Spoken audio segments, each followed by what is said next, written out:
Good day, everyone. Welcome to Trend Talks by ITR Economics. My name is Alan Beaulieu. I'm the president of ITR Economics, and I'm glad to have you with us here today. I want to answer, or talk to you more than answer, a question that is often asked of us at ITR.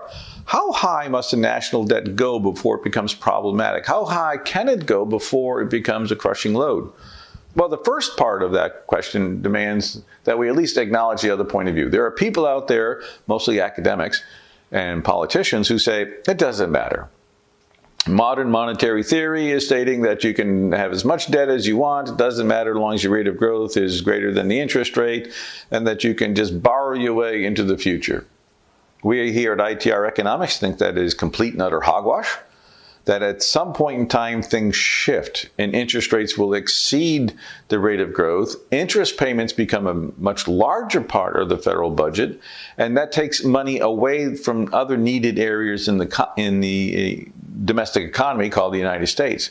It means that there's less money to go towards things that we might think are more important if we had that money available, like fighting poverty or drug abuse or mental health. We may find that we want to put it towards defense or space programs or whatever else, technological development, whatever else we want. But that money is going to paying for past things.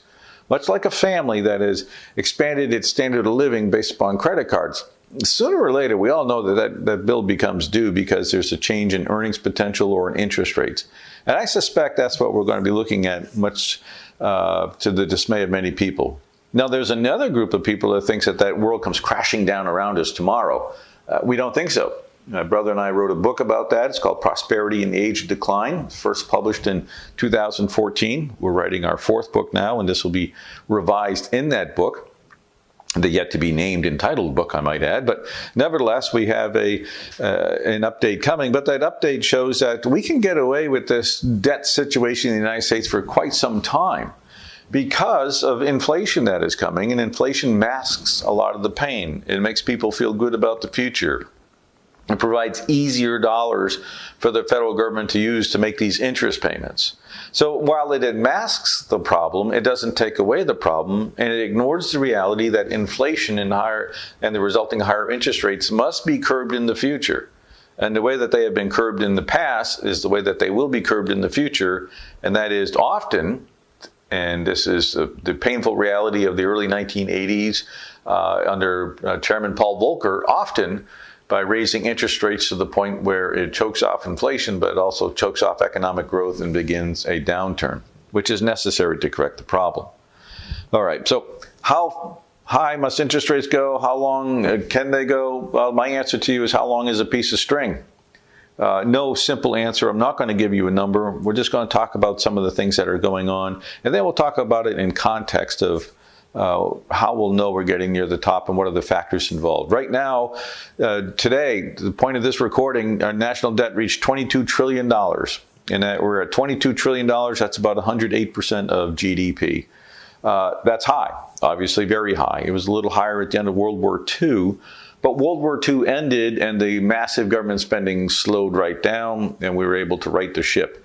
There is no slowing down this government spending. This is not a function of a world war. This is mostly a function of transfer payments. And those transfer payments come under many headings. It's not one thing, but it is accelerating. The other part of the federal budget that is accelerating in its spend is the voluntary spend by the federal government.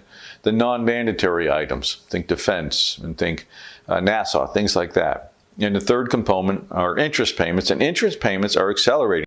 The United States currently spends $476 billion on interest payments. That's a lot of money in anybody's book, especially when that money is not used for infrastructure or for other social needs, as the Congress and nation may seem fit to use that money for. Defense spending, by comparison, is $686 billion in fiscal 2019.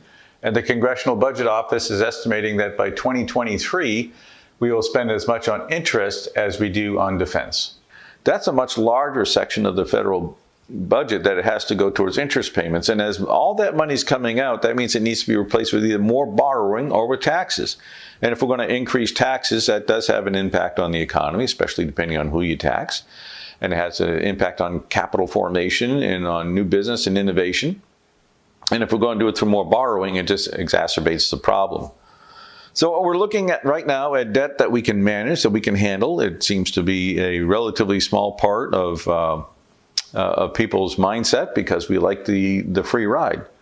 But let's look at a world where all of a sudden people don't want to buy U.S. Treasuries as much. All of a sudden when people cannot buy U.S. Treasuries, maybe it's not a question of want anymore.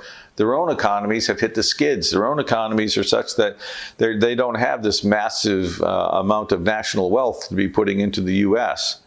Or they just view the U.S. as a large risk as we go forward because of the sheer amount of debt that we have. Whatever the case may be, whether it's a nation dumping treasuries or whether it's a risk, whether it's we alienated the rest of the world, whatever it happens to be, we're left carrying that debt load. And when we are, the bill comes home to roost. And it won't be my generation that pays for it. I'm a baby boomer. I'm 62 years of age. Where I'm not going to pay for this. And the generation behind us, the Gen Xers, you might be tagged with part of this, but it really falls to the millennials. This really falls to the people that are going to be taking the mantle of power when we get to the late 2020s and the early 2030s. They're going to have to wrestle this problem to the ground. And when they do that, they will change the way that we do things. But until then, what you can expect is that more of the federal budget is going to go to interest payments all the time instead of dealing with what could be arguably called more important items. We're going to find that it is ignored more and more by politicians in the coming decade until it reaches a crisis that absolutely pops. And in case you're wondering who owns all this debt, who are the holders of all this debt, the Social Security Administration is the largest at just under $2.7 trillion. So the Social Security Administration holds debt. You know what that means? It means you can't default on the debt. When you hear a politician say, well, we'll just default on it. You cannot default on it because over 50% of the debt is held domestically. And you would be hurting the Federal Reserve Board, the U.S. government, you'd be hurting U.S. investors.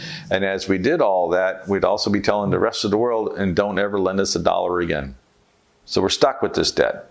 And as we're stuck with this debt and its increased costs, it will be one of the tipping points that leads us into the Great Depression that is coming around the year 2030. It's not something that can't be dealt with, but it is something that won't be dealt with. If you want to see a way that it could be dealt with, I encourage you to go see the 1 cent solution. You can Google that and you'll find a 1% plan, a 1 cent per dollar plan for how to deal with this problem.